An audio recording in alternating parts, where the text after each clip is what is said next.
Last time on Rock, Paper, Critical Failure.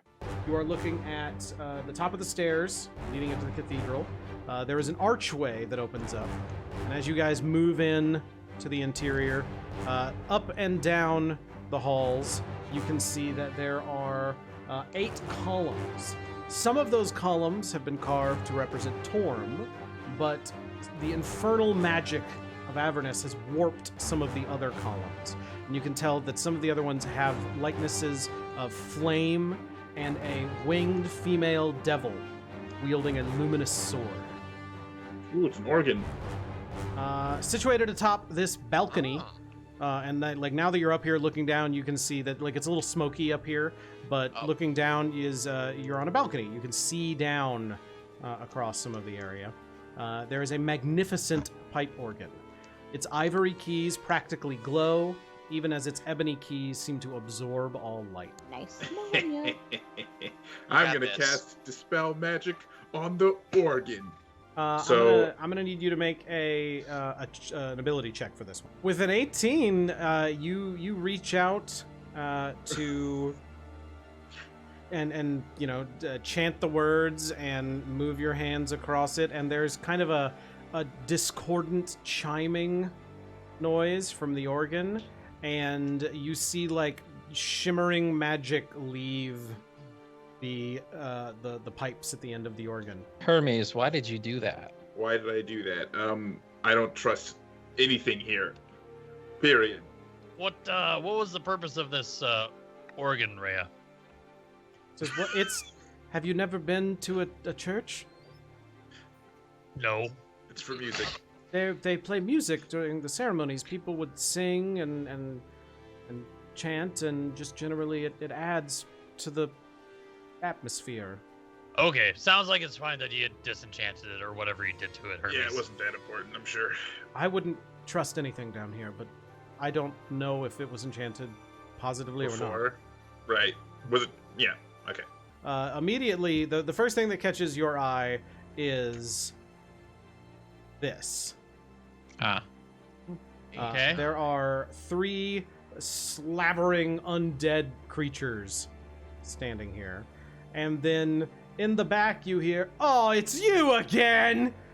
And looking up is the same skull-headed person you guys have run into before. With the dagger. But this time there is no dagger coming out of his chest. There is, however, a faintly glowing hole where the dagger would be. Did you lose your dagger? He looks at you and says, "You're about to lose more than that!" Roll for initiative. Sin. I've killed you once. I'll do it again if I have to. You'll have to do it many times! How many? I feel like we've done it a lot already. Every time you kill me, I get stronger. I'm gonna come back and I'm gonna cook you. So, couldn't we just tie you up and then put you somewhere? Sen, That's a good idea. Sen, what would you like We to can do? put him in my keg. Oh my god. I like this guy actually. I'm curious where this goes, so I'm just going to kill him. And his bones just blow backwards in just like every bone just suddenly stops connecting with no connective tissue to hold them together. The whole thing, like just an explosion of bones goes flying off the edge of the keep. And he is no more. I don't see anybody. Standing right here. Oh. And around him and scattered about are Crabs. very large crabs. What the fuck? I that turn around. and hold I on. say, These crabs are not normal crabs. They have spines that are protruding from their shells, and the whole room smells like brimstone. You also see that there is this is like a private chapel room, and there is an altar here that is very desecrated.